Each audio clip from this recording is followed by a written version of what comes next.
Hello guys, welcome to dream world. सी-चैन wing से जाने के लिए कहते हैं, पर विंग जाना नहीं चाहता था। अब आगे विंग सी-चैन की बात मानना तो नहीं चाहता था, पर सी-चैन के समझाने के बाद विंग अपने घर चले जाता है।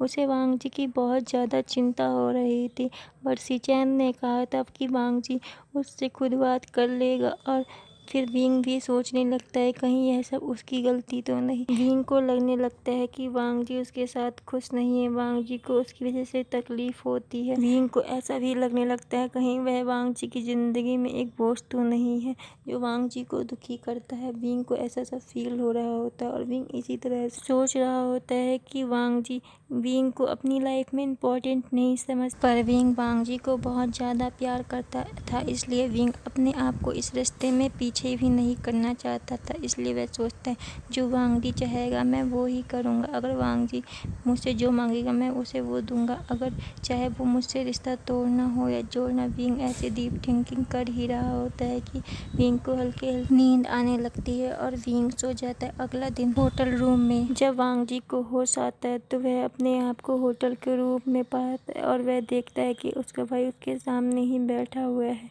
वांग जी को यह सब देखकर ज़्यादा अजीब नहीं लगता, क्योंकि वांग जी जानता था कि उसकी बॉडी में क्या हुआ है, बट वह इस बात से खुश था कि वांग जी विंग के साथ अपनी लाइफ को स्पेंड कर रहा है और विंग के साथ ही अपनी लाइफ को जीगा। वांग जी इस बात से बहुत ज़्यादा खुश था। फिर सी-चैन वांग जी से पूछते हैं कि अब तुम ठीक हो, जिस पर वांग जी कहता है हाँ भाई मैं ठीक हूँ। और विंग जिस पर वांग जी को सी-चैन सब कुछ बता देते हैं कि विंग ने कल शाम को क्या क्या हुआ, और वांग जी को यह भी बता देते कि विंग शाम तक गया नहीं था। इस बात पर वांग जी को बुरा तो लगता है विंग के लिए, पर वांग जी बहुत ज़्यादा खुश होता है कि विंग को वांग जी की फिक्र है। इसलिए वांग जी विंग के लिए जल्द से जल्द मिलना चाहता था और वह फटाफट बेड से उठता है और तैयार होने लगता है। इस वक्त वांग जी को बिल्कुल भी दर्द नहीं हो रहा था, वह बहुत ज़्यादा खुश था कि वह विंग से मिलेगा और उससे बात करेगा, और उनके बीच तो अब रिश्ता अब बहुत ज़्यादा आगे बढ़ चुका है। और अब तो वांग जी को ऐसा फील हो रहा था कि वह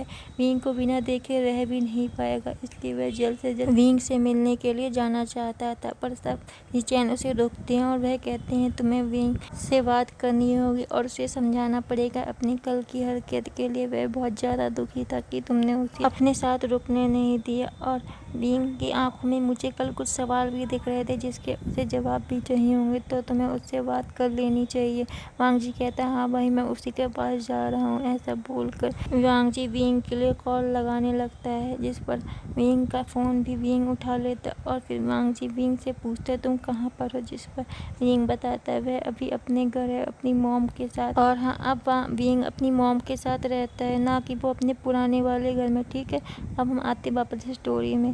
वांग जी विंग को बहुत ज़्यादा मिस कर रहा था, तो विंग जी कहता है कि मैं तुम्हारे घर पे आऊँ, जिस पर विंग कहते हैं नहीं हम कहीं और मिलेंगे। वह विंग कहता है कि मैं तुमसे मिलने आऊँ, तुम अभी कहाँ पर हो, जिस पर वांग जी बताता है अभी मैं होटल रूम में ही हूँ और अभी मैं वहाँ से निकलने ही वाला था। जिस पर वांग जी के लिए विंग कहता है कि तुम वहीं रुको मैं तुम्हारे पास आता हूँ। इस पर वांग जी भी मान जाता है और फिर वांग जी विंग के आने का इंतज़ार करने लगता है।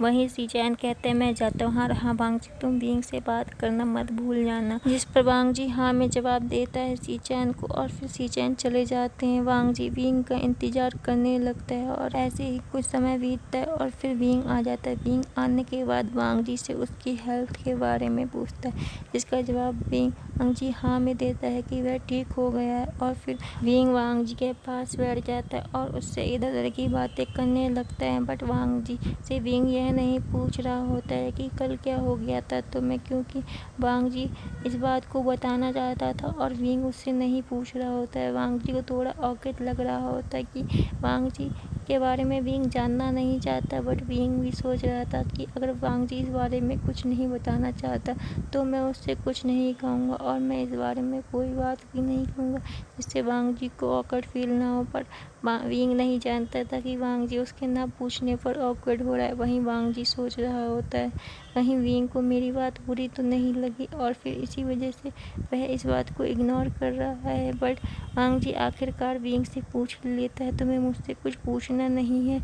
इस पर विंग चाहता तो था, वो कहता है अगर तुम नहीं बताना चाहते तो मुझे इस बात से कोई दिक्कत नहीं है, तुम जब चाहो तब बता सकते हो।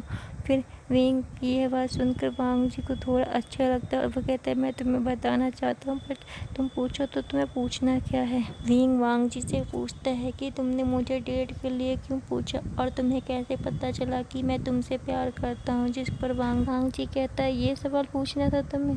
इस पर विंग कहता है तुम मुझे इसी का जवाब दे दो, क्योंकि मैं नहीं चाहता कि मैं तुमसे कोई ऐसा सवाल करूं जिसका जवाब तुम नहीं देना चाहती हो। जिस पर वांग जी भी मान जाता और वह कहता है मैं तुम्हें इसलिए वो मैं बताना तो चाहता हूँ, बट तुम्हें बुरा तो नहीं लगेगा ना, क्योंकि क्योंकि क्योंकि तुम्हारे भाई की वजह से ही मुझे पता चला था कि तुम मुझे पसंद करते और मुझे बुरा भी लगा था और मैं तुम्हें बहुत टाइम से मिस कर रहा था। 2 साल हो गए थे जब से मैंने तुम्हें देखा नहीं था और मैं तुम्हें मिस भी करता था। कभी कभार तो तुम मेरे सपनों में भी आ जाते थे। जिस वजह से विंग थोड़ा हैरान होता है कि वांग जी आखिरकार कह क्यों रहा है।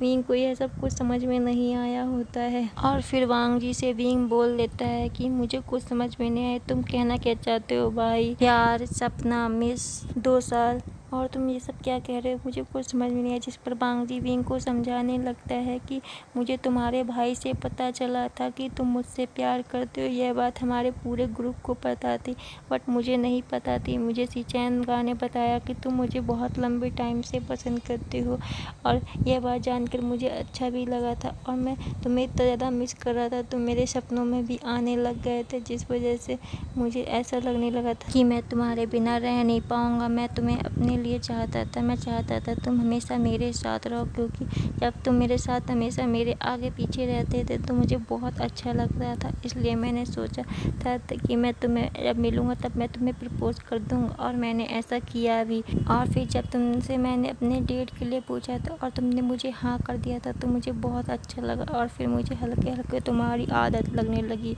और मैं तुमसे प्यार करने लगा। मुझे ऐसा लगने लगा कि मैं तुम्हारे बिना रह ही नहीं पाऊँगा। इसलिए मैंने चाहा कि तुम मुझे प्रपोज़ करो, पर तुम मुझे प्रपोज़ ही नहीं कर रहे थे। इसलिए जब तुमने मुझे उस दिन जो करना चाहा तो मैं तुम्हें इसलिए सब कुछ करने दिया, क्योंकि मैं जानता था कि तुम मुझसे प्यार करते हो और मैं भी तुमसे प्यार करता हूँ और मैं तुमसे अपने आप को दूर भी नहीं रखना चाहता था। इसलिए जब तुम मेरे साथ जो भी करना चाहते थे मैंने तुम्हें कर दे दिया और मैंने तुम्हें रोका भी नहीं, बल्कि मैं तुम्हारा साथ दे रहा था वह सब करने में। इसलिए तुम उसके लिए अपने आप को जिम्मेदार नहीं समझ सकते और मैं चाहता था कि तुम मुझे प्रपोज़ करो, बट तुमने तो मुझे प्रपोज़ किया ही नहीं। इसलिए मैं आज तुमसे पूछ रहा हूँ क्या तुम मुझसे मैरिज करोगे?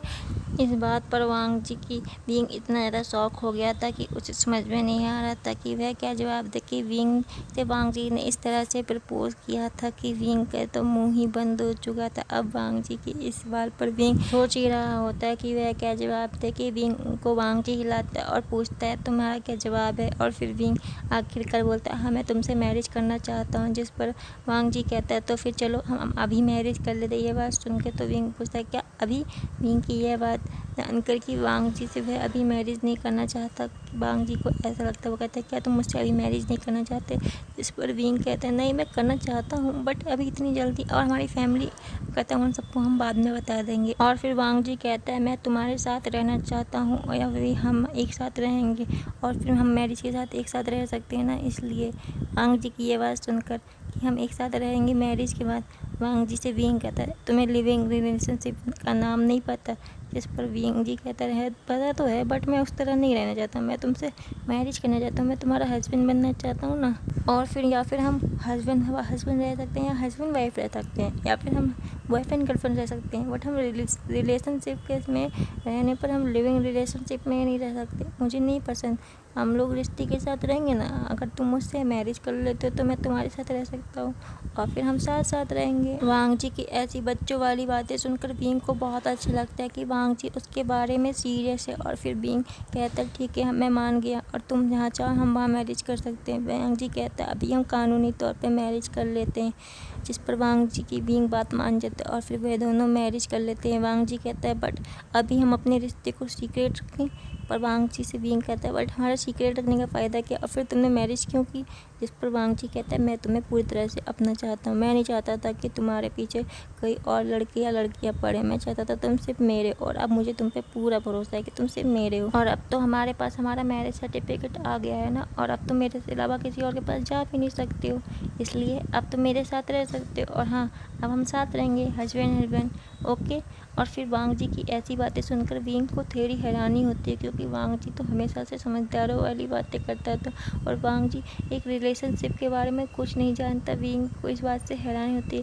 वांग जी से विंग पूछ ही लेता है आखिरकार तुम्हें मैरिज और रिलेशनशिप के बारे में किसने बताया। जिस पर वांग जी कहता है सीचैन गाने कहा था अगर मैरिज कर लेते हैं तो फिर साथ में रह सकते हैं। वैसे वांग जी की ये बातें सुनकर विंग को कोई हैरानी नहीं होती और विंग समझ जाता है कि वांग जी को रिलेशनशिप के बारे में कुछ भी नहीं पता और एक रिश्ते में मैरिज के बारे में भी ज़्यादा कुछ नहीं पता। बट विंग खुश होता है कि वांग जी इतना इनोसेंट सिर्फ वांग जी विंग के सामने है, इसलिए विंग बहुत ज़्यादा खुश होता है। और वो कहता है अब हमारी मैरिज हो चुकी तो मैरिज के बाद क्या होता है वांग जी इस बात से थोड़ा सा शर्माता है बट वह खुश होता है और वह कहता है हाँ मुझे पता है हमारी मैरिज के बाद मैरिज फर्स्ट नाइट होगी और क्या। हे गाइस, अगर आपको मन ना हो तो आप स्किप कर सकते हो और आप चाहो तो स्किप मत करना, ठीक है।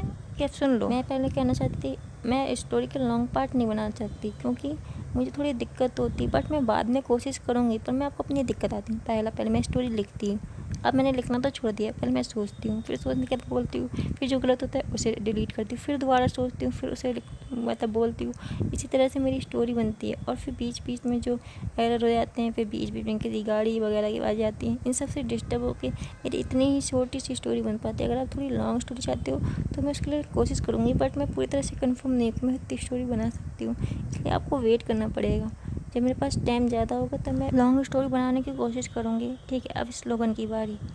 अगर आपका मन हो या ना हो, लाइक कमेंट एंड सब्सक्राइब मत करना भूलना। और हाँ प्लीज़ यार सब्सक्राइब यार करा करो, बहुत टाइम से मैंने देखा मेरे सब्सक्राइबर ही नहीं पड़ रहे हैं, तो please subscribe my channel. Okay guys, bye bye.